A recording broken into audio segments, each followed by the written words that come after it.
Hello दोस्तों, good morning. आप सभी का स्वागत है बायोकेम क्लास में। अगर आप पहली बार इस चैनल में विजिट किए तो प्लीज़ इसे सब्सक्राइब और शेयर, लाइक, कमेंट ज़रूर कीजिएगा। तो चलिए हम लोग स्टार्ट करते हैं। और पिछले क्लास में हम लोग क्या पढ़े थे कि इनऑर्गेनिक कंपाउंड के नाम कैसे लिखते हैं। तो उसके हम लोग रेडिकल को बताए थे कि इस रेडिकल पे इतना चार्ज होता है, इस रेडिकल पे इतना चार्ज होता है। इतना ही तक हम लोग किए थे। आज हम लोग को फॉर्मूला लिखना है। कैसे लिखेंगे? तो उसी टॉपिक का नाम है कि how to write formula of compound. Compound का फॉर्मूला कैसे लिखेंगे, इसी चीज को आज जानना है। तो रेडिकल दो तरह के पढ़े थे, positive radical and negative radical. तो जब भी हम लोग फॉर्मूला लिखेंगे ना, तो एक बात का याद रखना कि जो पॉजिटिव रेडिकल है, जैसे Na प्लस है, Mg+2 है, यानी कि Na पे +1 चार्ज होता है। ये मैं कल बता चुका हूं, उसे आपको याद करना पड़ेगा, तभी आप लिख सकते हैं। उसके बाद Mg पे +2 चार्ज होता है। तो पॉजिटिव रेडिकल को हमेशा लेफ्ट साइड में रखना है और नेगेटिव रेडिकल को आपको राइट साइड में रखना है।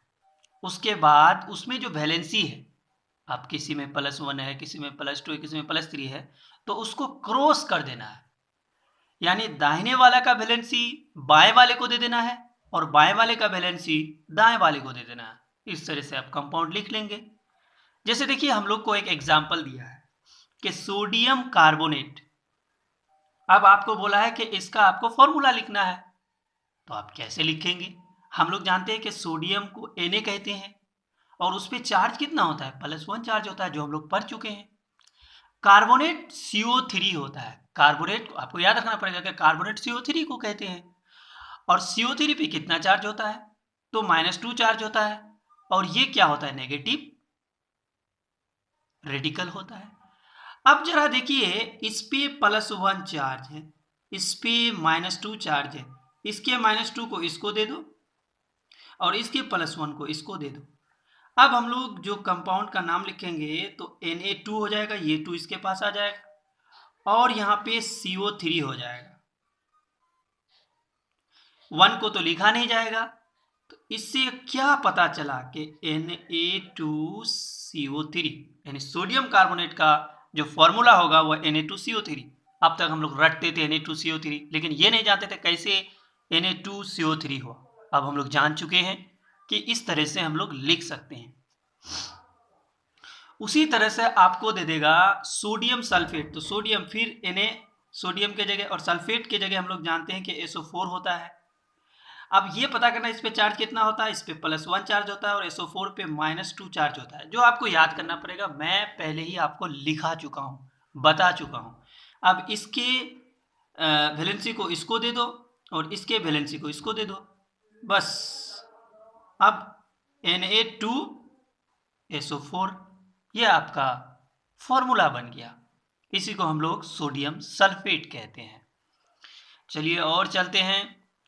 अब एल्यूमिनियम हाइड्रोक्साइड दिया है। एल्यूमिनियम को तो हम लोग जानते हैं कि Al होता है और हाइड्रोक्साइड हम लोग जानते हैं कि OH होता है। देखिए, एल्यूमिनियम पे +3 चार्ज होता है और OH पे आपका -1 चार्ज होता है, जो मैं आपको कल बता चुका हूँ। अब इसका वैलेंसी इसको दे दे, इसका वैलेंसी इसको दे दे, तो Al पे -1 और 1 को कभी लिखा नहीं जाता है। अब यहाँ पे OH 2 है, एक तो है नहीं, इसलिए दोनों पे क्या आएगा? 3 आएगा, इसलिए AlOH3। इसी को हम लोग बोलते हैं एल्यूमिनियम हाइड्रोक्साइड। चलिए, अब यहाँ पे लिखने को कहा है कि कैल्शियम बाइकार्बोनेट का फॉर्मूला लिखिए। तो कैल्शियम का हम लोग Ca जानते हैं और बाइकार्बोनेट को हम लोग पढ़ चुके हैं कि कार्बोनेट के आगे आप H लगा दे और CO3 लगा दे। अगर आप इतना करते हैं तो आपका काम हो जाएगा। हम लोग जानते हैं कैल्शियम पे +2 चार्ज होता है और HCO3 पे -1 चार्ज होता है। इस बात का ख्याल रखना है, आपको याद करना पड़ेगा। इसके वैलेंसी को इसको दे दे और इसके वैलेंसी को इसको दे दे, तो ये हो जाएगा Ca। इस पे तो चार्ज 1 लिखा नहीं जाएगा और HCO3 होल पे 2। इसीलिए यह कंपाउंड इस तरह बना कि CaSCO3 पे होल 2 इसी को हम बोलते हैं कैल्शियम बाइकार्बोनेट। तो मेरे ख्याल से आपको नाम लिखना आ गया कि कैसे हम लोग नाम लिखेंगे। इन 4 एग्जाम्पल से आपको समझ में आ जाना चाहिए कि हम लोग किसी भी फॉर्मूला को जो हम लोग लिखते हैं तो कैसे लिखते हैं। अब देखिए, इस चीज को जानने के बाद, उस रेडिकल को याद रखने के बाद, आज जो हम लोग पढ़ेंगे एक बहुत ही इंपॉर्टेंट चीज पढ़ेंगे जो आपको 11-12 में काम आएगा। और वो कैसे काम आएगा जरा देखें। देखिए, कुछ एलिमेंट्स होते हैं, क्या होते हैं, कुछ एलिमेंट्स ऐसे होते हैं जिसकी वेरिएबल वैलेंसी होता है। मतलब वेरिएबल का मतलब अलग अलग वैलेंसी होता है, एक ही एलिमेंट का अलग अलग वैलेंसी होता है। और खास करके ये पॉजिटिव रेडिकल की बात है, यहाँ चल रहा है। तो अलग अलग वैलेंसी है, इसीलिए कहा है कि some element shows variable valency. That is, देखो जब हम लोग ऐसे लिखेंगे, जरा देखो ऐसे करके लिखेंगे आई डॉट ई डॉट, तो इसको बोलते हैं डेट इज। इसका मतलब that is more than one valency, मतलब क्या एक से ज्यादा वैलेंसी होगा, उसी को हम लोग वेरिएबल वैलेंसी कहते हैं। अब इस केस में हम लोग क्या करेंगे, तो देखिए इस केस में क्या करते हैं, in such cases radical with lower valency. अब एक ही एलिमेंट का 2 वैलेंसी होगा, तो जाहिर सी बात है एक छोटा होगा एक बड़ा होगा। तो जो छोटा वैलेंसी होगा उसके आगे हम लोग अस जोड़ देंगे। देखिए आगे जोड़ना, मान लो कि हम लोग मान लो कि मैं क्या लिखता हूं, मैं लिखता हूं आस्क, लिख दिया आस्क। अगर इसके आगे हमने ईडी जोड़ दिया तो इसी को सफिक्स कहते हैं। अगर इसके आगे, मान लो ऐसा तो होता नहीं, समझाने के लिए, ईडी अगर इसके आगे जोड़ दिया तो इसे प्रीफिक्स कहते हैं। तो किसी भी वर्ड के पहले कोई चीज जुड़ना उसे हम लोग प्रीफिक्स कहते हैं, और बाद में जुड़ना हम लोग उसे सफिक्स कहते हैं। तो सफिक्स जोड़ देना है अस, किसके लिए, अगर वैलेंसी छोटा है, लोअर है। तो in such cases radical with lower valency we use the suffix ous, and radical with higher valency, जिसका वैलेंसी ज्यादा होता है, we use the suffix ic, IC.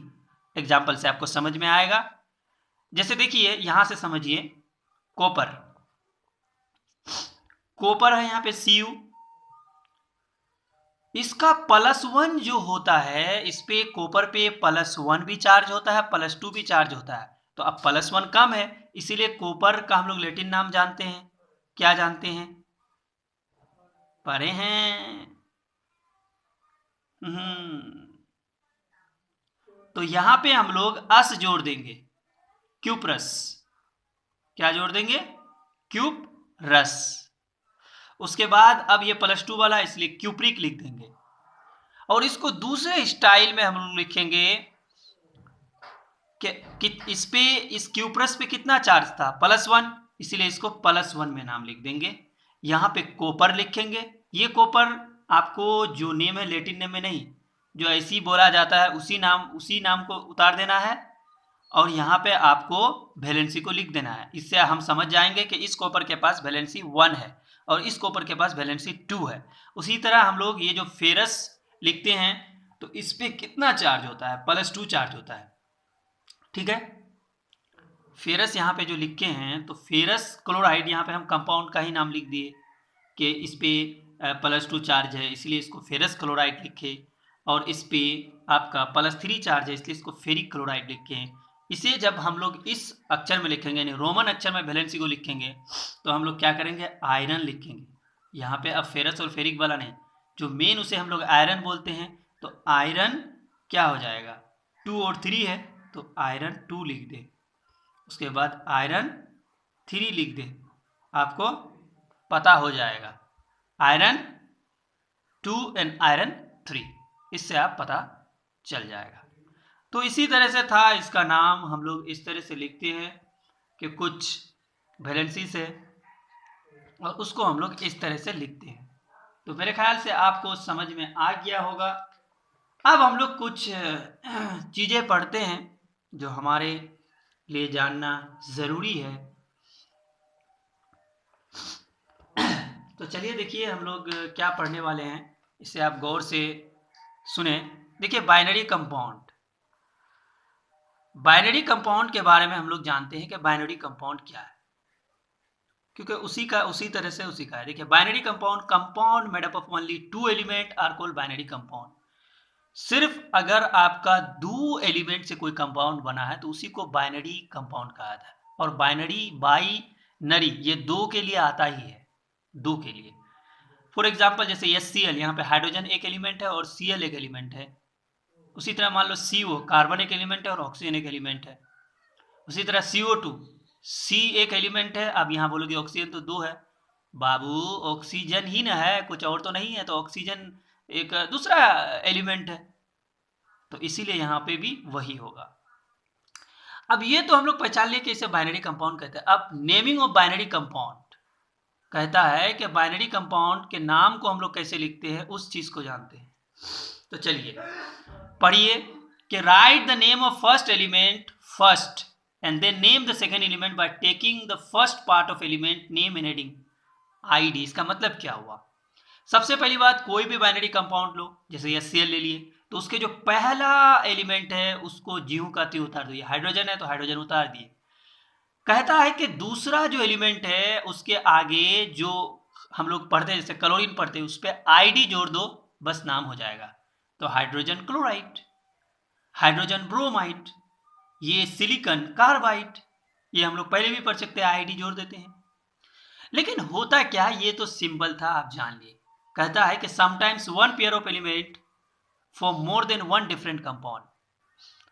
कभी कभी क्या होता है कि एक ही एलिमेंट एक से ज्यादा कंपाउंड बना लेते हैं।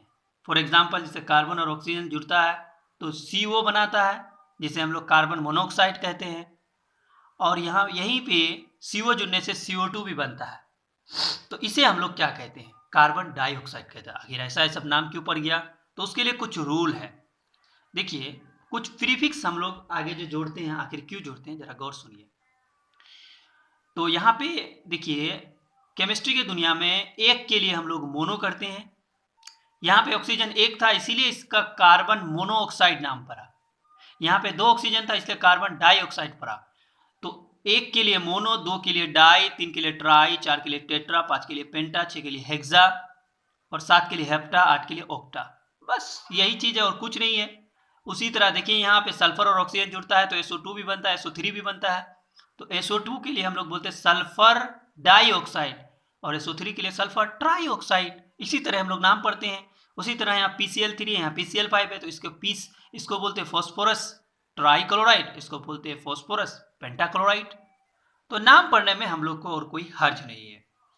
उसी तरह बहुत सारा एग्जाम्पल यहाँ हम लोग दिए हैं कि कार्बन मोनोऑक्साइड पढ़ चुके, इसको भी सल्फर डाइऑक्साइड, इसको भी पढ़ चुके हैं, इसको भी फॉस्फोरस ट्राइक्लोराइड हम लोग पढ़े, phosphorus trichloride and phosphorus pentachloride भी पढ़ चुके हैं। तो इसी तरह से हम लोग नाम को लिख सकते हैं, यही चीज है। और हम लोग आज इन चीजों को जाने, इसी तरह नाम लिखते हैं। तो मेरे ख्याल से आज हम लोग यहीं तक पढ़ते हैं, या फिर अगर आप और पढ़ना चाहते हैं तो चलिए कुछ और पढ़ते हैं। देखिए, कुछ और इम्पोर्टेंट चीज पढ़ते हैं जो समझिए। देखिए, कुछ चीज को आपको याद रखना पड़ेगा। इसके लिए कोई उतना रूल है, लेकिन आप इस चीज को याद रख के ले तो बेहतर है। जैसे B2H6 डाइबोरेन, CH4 को मीथेन, NH3 को अमोनिया और PH3 को फॉस्फाइन, H2 को वाटर। बट देखिए, ये सब कॉमन नेम से जाना जाता है, इसका आयुर्वेदिक नाम भी है। अब कुछ हाइड्रेट्स आ जाते हैं। हाइड्रेट्स का मतलब होता है कि वाटर होता है उसमें। क्या होता है? वाटर। तो हाइड्रेट किसे कहते हैं? Compound that have specific number of water molecule attached to them are called hydrate. यानी खास प्रकार, खास नंबर का जब वाटर मॉलिक्यूल्स हो उसी को हम लोग हाइड्रेट कहते हैं। जैसे CuSO4 5H2 यानी कि 5 मॉलिक्यूल यहाँ पे वाटर है। तो अब इस हाइड्रेट का नाम लिखने के लिए कैसे लिखते हैं, जरा देखिए। जैसे MgSO4 7H2O, तो यहाँ Mg है मैग्नीशियम, SO4 को हम लोग सल्फेट बोलते हैं। कितना? 7 के लिए हेप्टा यूज करते हैं, तो हेप्टा, और वाटर है तो हाइड्रेट, तो हेप्टा हाइड्रेट। बस यही चीज है, बस इसी तरह करो। यहाँ पे मैग्नीशियम सल्फेट हेप्टा हाइड्रेट। अगर यहाँ पे 3 रहता तो ट्राईहाइड्राइड होता, 4 रहता टेट्राहाइड्रेट होता। उसी तरह सेम पढ़ना है। अब कुछ जो हम लोग इंसान बहुत चीज कॉमन नेम से जानते हैं, उसका आयुर्वेदिक सिस्टमेटिक नेम भी होता है, लेकिन ये प्रचलित कॉमन नेम से है। देखिए, जैसे H2O को हम लोग वाटर से जानते हैं, लेकिन पता है आपको इसका सिस्टमेटिक नेम क्या है? केमिकल नेम इसको बोलते हैं डाई हाइड्रोजन ऑक्साइड। उसी तरह NH3 को अमोनिया बोलते हैं, इसे ट्राई हाइड्रोजन नाइट्राइड बोलते हैं। CO2 को ड्राई आइस बोलते हैं, इसे हम लोग सॉलिड कार्बन डाइऑक्साइड बोलते हैं। तो इन चीज़ों का आप ख्याल रखें। जैसे CaCO3 को हम लोग मार्बल, चौक, लाइमस्टोन, इसे कॉमन नेम भी कहते हैं, लेकिन इसको कैल्शियम कार्बोनेट कहते हैं। तो ये सारे कंपाउंड है जो आप समझ चुके हैं, जान चुके हैं। और देखिए, आप कमेंट और राय जरूर दीजिएगा कि आपको कैसा लगता है वीडियो और समझ आ रहा है कि नहीं। और प्लीज़ आप इसे शेयर और लाइक ज़रूर कीजिएगा।